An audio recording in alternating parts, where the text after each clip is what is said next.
নবীন থমকে দাঁড়িয়ে পিছন দিকে তাকায়। তাকাতেই অবাক হয়ে যায়, দেখে মেয়েটি নেই। কি ব্যাপার, মেয়েটি হঠাৎ কোথায় গেল? এদিক ওদিক ভালো করে তাকিয়ে দেখল, কিন্তু মেয়েটাকে কোথাও দেখতে পেল না। কোথায় তুমি? এই যে, শুনতে পাচ্ছ? কে যেন হি হি করে হেসে উঠল।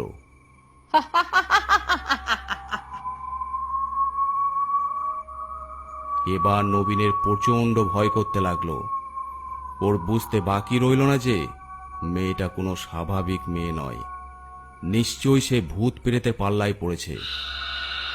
হায় খোদা, রক্ষা করো আমাকে, এই বিপদের হাত থেকে বের করো। নবীন তাড়াতাড়ি পা চালাতে লাগলো, এখান থেকে তাড়াতাড়ি যাওয়াই ভালো। কিছুটা যাওয়ার পর দেখতে পেল খাটিয়া করে 4 জন একটা লাশ নিয়ে আসছে। নবীনের এবার একটু সাহস হলো। যাক, এরা নিশ্চয় ভালো মানুষ, এদেরকে গ্রামের রাস্তাটা জিজ্ঞেস করে দেখি। কাছাকাছি আসতেই নবীন জিজ্ঞেস করল, এই যে একটু শুনবেন, আমি সাতক্ষীরা গ্রাম যাব, মনে হয় রাস্তাটা ভুল করেছি, আমাকে একটু সঠিক রাস্তাটা বলে দেবেন?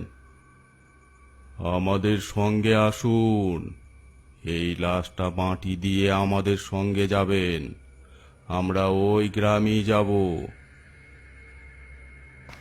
অগত্যা নবীন ওদের পিছন পিছন আবার সেই কবরস্থানের দিকে যেতে লাগলো।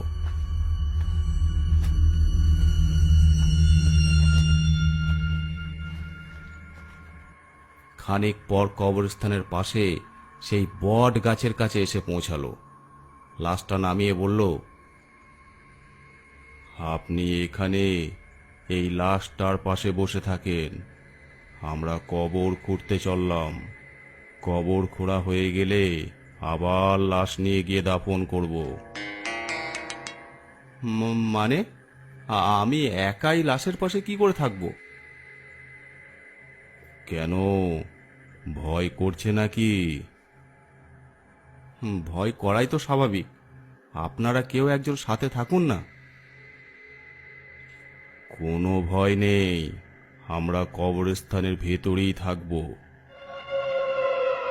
এই বলে তারা হন হন করে কবরস্থানের দিকে এগিয়ে গেল। কবরস্থানের গেটের কাছে যেতেই তাদেরকে আর দেখতে পাওয়া গেল না। এদিকে নবীনের অবস্থা খারাপ, একই অপরিচিত জায়গা, তার ওপরে নিশুদ রাতে একা একা একটা লাশ পাহারা দিচ্ছে। তার গা ছমছম করতে লাগলো, বারবার এদিক ওদিক তাকিয়ে দেখছে। উফ, কি অলক্ষণেই না আজ ঘর থেকে বের হয়েছিলাম। স্টেশন মাস্টারের কথায় রাতটা ওখানে কাটিয়ে দিলেই ভালো করতাম। এখন ভালোই ভালো সাতক্ষীরা গ্রামে পৌঁছাতে পারলে হয়।